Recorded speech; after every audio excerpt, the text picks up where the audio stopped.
né, fez esse destaque. As pessoas hoje em dia, elas olham muito por isso, né? Essa minha frase, eu cuido do amor da vida de alguém. E não é uma frase para vir para podcast, para falar sobre isso, não, é uma coisa que eu levo para a vida. Eu sempre falo para os meus alunos, eu falo para as pessoas que estão à minha volta, não mexam com os meus cadáveres. Eu, como diz lá no Rio, eu levo logo para o coração. Né? Então, acho que essa questão da humanização está fazendo isso. Né? Está fazendo a gente ir mais longe um pouco, mostrar para as pessoas assim, olha, existe um pós-morte.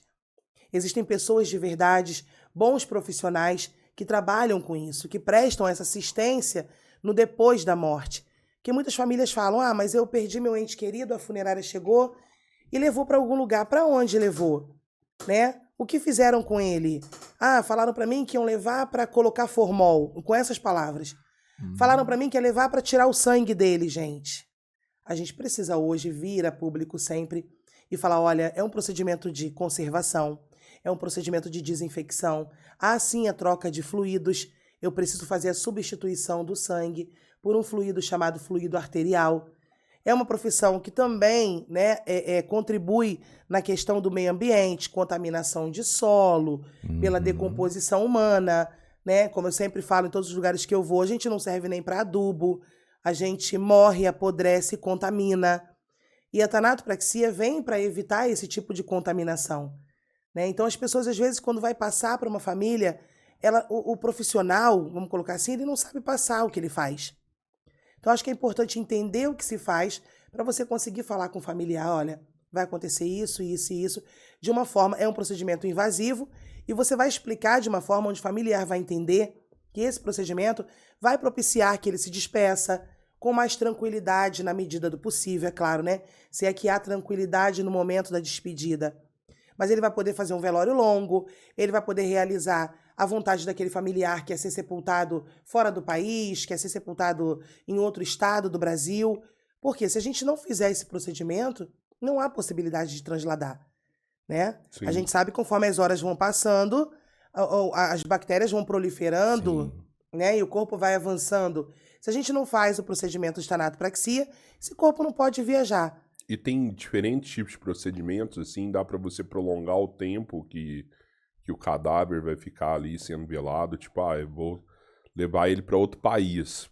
É um tempo determinado ali para aquele deslocamento. E depois ainda tem um velório ali, tipo, eu preciso preservar o corpo aqui durante 4 dias. É possível fazer algo assim? Até mais, né? Até eu mais. Preservei para 30 dias. 30 dias? Um chinês, ele chegou pra gente no laboratório e ele tinha falecido por uma causa, alguma coisa relacionada à úlcera no estômago, alguma coisa assim, úlcera gástrica.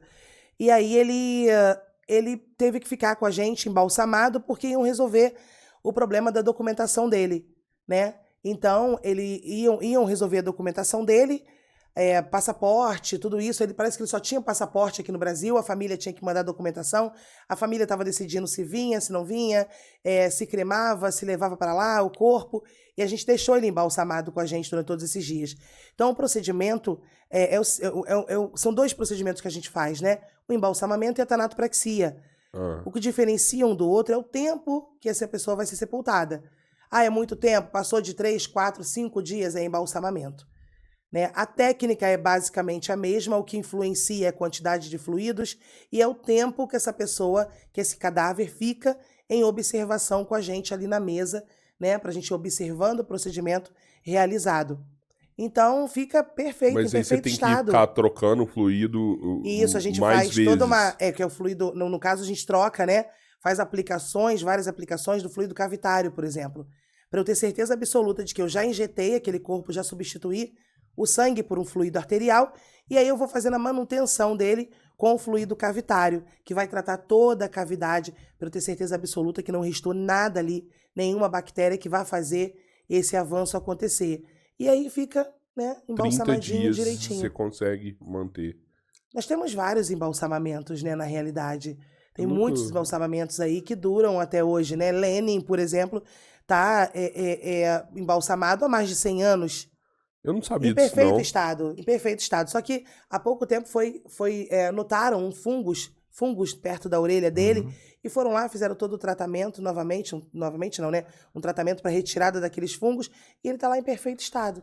Então, se você ficar refazendo, você consegue Manter sempre em eterno observação. Você vai mantendo, uma vez que você fez a substituição do sangue pelo fluido arterial, uma vez que você trata a cavidade e elimina qualquer proliferação de bactérias, não tem mais para onde esse corpo avançar. É só tomar conta da parte ali externa dele, né? Aham. Que aí o que começa a contar é o externo. Você vê que esses corpos incorruptos da igreja, por exemplo, a maioria estão dentro de redomas, né? Sim, sim, Por sim. conta Acho do que teve ambiente um papa externo. que ficou dentro da redoma um tempo, não teve isso? Sim, Acho que sim. Carlo Acutis também está dentro de uma redoma, né?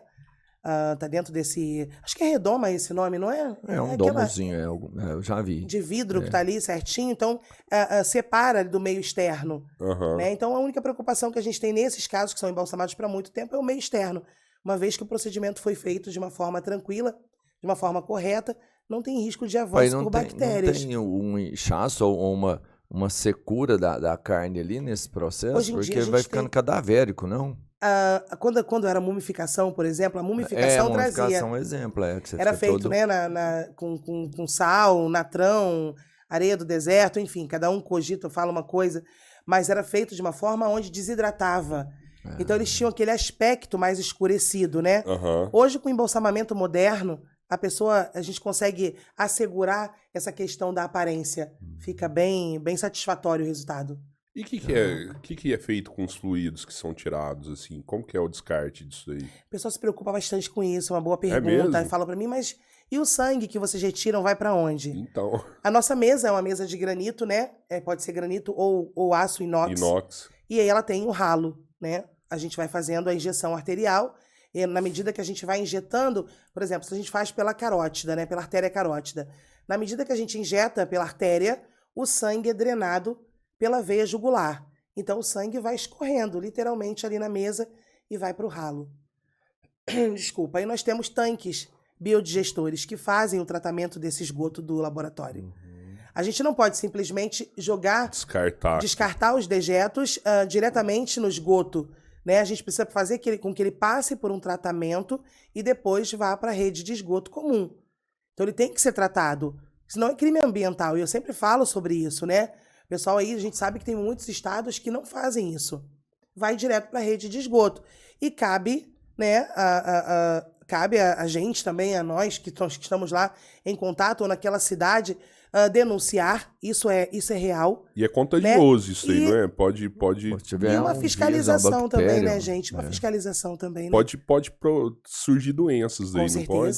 Com certeza, dejetos jogados na rede de esgoto. Quem garante esse tratamento dessa rede de esgoto e depois a distribuição para toda uma comunidade? Você sabe que tipo de doença que pode surgir desses dejetos?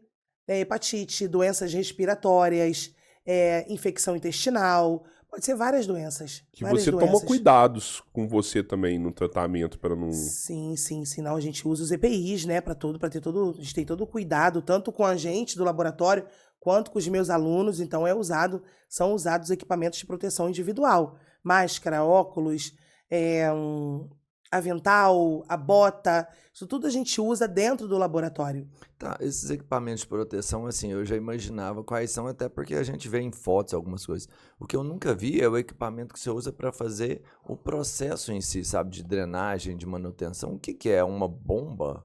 São duas bombas, né? Uma que a gente chama de coração fora do corpo, que é a bomba injetora, que ela é responsável por injetar o fluido arterial através das artérias, né? A gente chama ela de coração fora do corpo porque ela tem pressão e injeção. O tuntar do coração. Então, até a pressão e a injeção, a gente tem que tomar cuidado. A gente tem que injetar nesse corpo como se ele estivesse recebendo do coração, como é quando a gente está vivo. E aí, através dessa bomba injetora, a gente faz essa injeção do fluido arterial, a substituição do sangue. E nós temos uma bomba aspiradora, né, que ela aspira os gases, aspira os líquidos que está ali naquela cavidade e faz, através da vara trocadora, a perfuração dos órgãos que tem que ser feito, né, para que o nosso fluido adentre o núcleo desses órgãos e trate esses órgãos a partir do núcleo. Para quê? Para evitar a putrefação, para evitar a decomposição.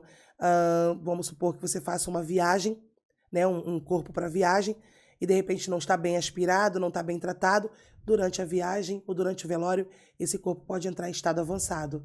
E aí é triste, né? Porque a família confia no procedimento, manda o seu ente querido para o procedimento, e um procedimento mal realizado pode detonar com a memória de uma família. É uma responsabilidade muito grande, gente, não é brincadeira. Hoje eu não vejo mais, mas eu já não cheguei a presenciar, mas eu sei de casos assim, que eu não estava, mas que pessoas próximas a mim estavam, onde havia, não sei se um sangramento, mas líquidos vazando pelo nariz ou pela boca do cadáver. Duas coisas, né? Os líquidos e o algodão também, o pessoal tem perguntado bastante. Do algodão, Por que eu não tô vendo mais o não põe algodão? mais algodão, né? Então, e acham igual você, que não põe mais algodão, né? Isso é legal da gente falar, porque a gente hoje faz um tamponamento estético. Lembrando que o tamponamento é a introdução de algodão, né, por nariz e boca para evitar esse tipo de extravasamento. É claro que quando passa pelo tanato, quando é um procedimento bem feito, o risco é mínimo, né? Eu não vou dizer que é 100%, porque nada é 100%. Mas agora, quando não faz atanato, quando não passa pelo procedimento, há um grande risco de extravasamento. E esse líquido que você presenciou, esse líquido é contaminante. Porque ali já tem presença de bactérias da decomposição. Né? Então, o que acontece? Começa a gerar gases ali, né? As bactérias estão no interior do nosso intestino, que é onde começa primeiro, tanto que o sinal da putrefação é uma mancha verde abdominal, que a gente já visualiza e já sabe que elas estão avançando ali no intestino daquele cadáver. E aí a gente já olhou, já sabe o que está acontecendo. Olha, precisou procedimento de tanatopraxia. Só que entra várias questões, né? Entra a questão regional, às vezes não tem um laboratório próximo. Entra a questão de explicar para a família o que é o procedimento, para que a família entenda o procedimento. Entra a questão financeira, que tem gente que quer cobrar um rio de dinheiro por um procedimento de tanato. Então isso tudo conta. Às vezes a família não pode. Vai fazer o quê, né? Eu não posso pagar o valor que você está me pedindo, então não vai fazer. E aí, infelizmente, o velório vai acontecendo, as horas vão passando, e a tendência é essa, esses gases se formarem e empurrar os líquidos em direção ao nariz e à boca. Então eu já vi muita mãe, né, enxugando com toalhinha, passando a toalhinha ali, você fala, putz, não, esse isso não negócio é que legal. você falou é sério, né? Tem muita gente que se aproveita das famílias na hora da morte ali, né? Que cobra mais caro num caixão, cobra mais caro num procedimento, cobra mais caro num velório. Rodrigo, você não tá acostumado com aquilo ali? Eu já vi um camarada dizendo que estava ensinando, né? Ensinando a pessoas serem profissionais, dando aula. E ele disse o seguinte, ó, a primeira coisa que você faz, olha pro sapato e olha pro carro. E eu escutei aquilo, eu falei, o que esse cara tá falando? Ele está ensinando os novos profissionais a olhar bens materiais para dar preço de serviço. Isso não existe, na minha concepção. Sabe, não teria que existir. Existir, existe. Mas não teria que existir. Porque a pessoa não pode julgar uma família pelo sapato, uma família pelo carro. Todos são iguais. Sabe, quando a gente tem um corpo, às vezes está com um corpo, chega um óbito pra gente, e o agente funerário fala assim, olha, esse aí é pai do fulano, irmão do cicrano. Mas qual a diferença do corpo dele para os outros corpos que eu tenho no laboratório? Para mim são todos iguais. Eu tenho que ter cuidado no procedimento com todos eles. Eu tenho que ter zelo na finalização com todos eles. Não é porque é parente do fulano, é irmão do cicrano, não tenho nada a ver com isso, né? Essa questão de, mas você vai fazer porque ele matou, ele assassinou. Ô, caramba, eu trabalho para a família, né? Eu não tô ali com martelinho julgando ninguém. Já morreu, né? Já faleceu. E aí a justiça é com Deus. Quem vai julgar é Deus, não somos nós. Então isso tudo conta pra gente ser um bom profissional e formar bons profissionais. Formar pessoas que têm despertado essa questão do eu quero ser um tanatopraxista, eu quero trabalhar com tanatopraxia, mas ele precisa saber o que é a tanatopraxia, né? É tudo que a gente passa dentro de um laboratório. A gente precisa de força física? Precisa de força física. Força espiritual, psicológica, precisa também, porque a gente tem vários casos, né? Tem gente que acha que essa profissão se afasta, assim, da humanidade, assim, que a pessoa, ela é fria pra aguentar determinadas situações. E do jeito que você fala, assim, parece que você é até mais humana do que eu, assim, porque você sabe uma verdade que muita gente não sabe, que na hora da morte ali, depois é todo mundo igual, né? Todo mundo igual, eu falo isso sempre. E não tirou essa parte minha humana, pelo contrário, eu venho puxando a minha profissão para a humanização, né? Tanto que eu sempre falo, a gente cuida do amor da vida de alguém. Essa pessoa tá aí na mesa, ela tem uma história. Uma coisa que eu não admito nunca, discussão em volta de mesa. Discussão, quando eu falo é o seguinte, eu dou aula, né?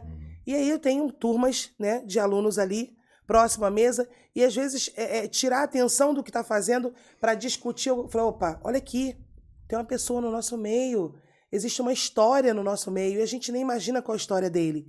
A gente só sabe o que o agente funerário conta.